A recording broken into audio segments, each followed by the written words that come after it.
Hey, there's things you want to know, and so I'm going to answer them. I'm Dan Upton. This is another Mailbag edition of the Doomcast.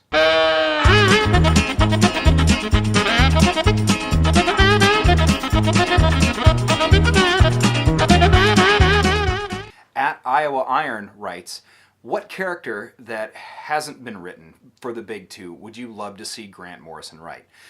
Give me a Green Lantern book. Green Lantern's plural. I want to see all of them. A chaos magician writing a book about people who wear computer rings that manifest their will, that is batshit crazy. Can you even imagine for a little bit how crazy that would actually be? It'd be amazing.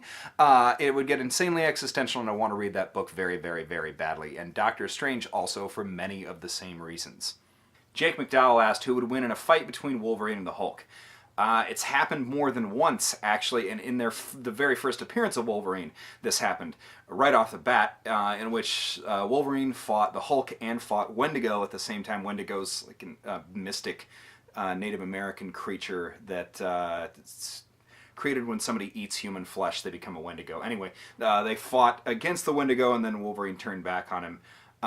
Then in Ultimate Wolverine versus Hulk in 2005, the Hulk rips Wolverine in half, and then they didn't publish another issue of that book for like 3 or 4 years, and so Wolverine just stayed ripped in half in that universe for a very long time. In real time, it was very weird. Also, Old Man Logan, 2008, the old Bruce Banner Hulk, not the Maestro Hulk, but just an old, fat, redneck Bruce Banner, who for some reason has become a redneck. A scientist has become a redneck in the future, but whatever. Eats Old Man Logan, and then you should have already read the stories because it's amazing. But then Wolverine rips his way out of the Hulk with his claws, killing him, of course, which is crazy because I feel like it would kind of have gone the other way. I feel like it would have just gotten digested but stayed alive in there, and that would be a torturous existence. But anyway, my odds are still 10 times out of 10 always on the Hulk, who could ultimately just win any fight by ripping his opponent in half or just throwing them into space. It's very hard to come back from a space punch. Dexter Jacobs of Indie Comic Ninja asked, who would win in a fight, Hellboy or Batman? 1, with prep time, 2, without prep time. Okay, I feel like in both cases I still think Batman each time, but only barely without prep time. With prep, he's got some kind of mystic defenses, living in a city with people like Jason Blood and Etrigan, and the other kind of crap that attracts. Also, the historic residents of the original Green Lantern living there. I'm thinking he'd have a copy of like the Lesser Key of Solomon or something. He'd have like some way to draw like mystic circles and do something that would at least bind Hellboy, Ananganrama. Like even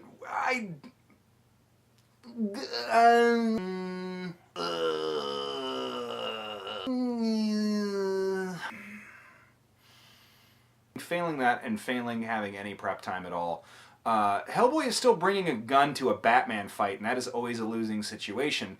He's a guy who's specifically trained against guns his entire life, and that's one of the things that Hellboy specifically relies on really, really heavily, even with the Stone Fist or without a Stone Fist. So I think that puts him at a great disadvantage to Batman without any prep time at all. Batman is experienced in taking down heavy hitters too, like Killer Croc, like oversized enemies as well, which Hellboy kind of isn't. He's probably a medium range. He's definitely bigger than Batman, and he's got a lot more weight to him.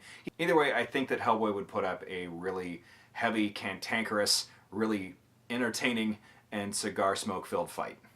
Thanks for watching. Tune in next week when I answer burning questions like, hey, what does Batman's spandex smell like after fighting crime for 15 hours straight? The answer is intoxicating.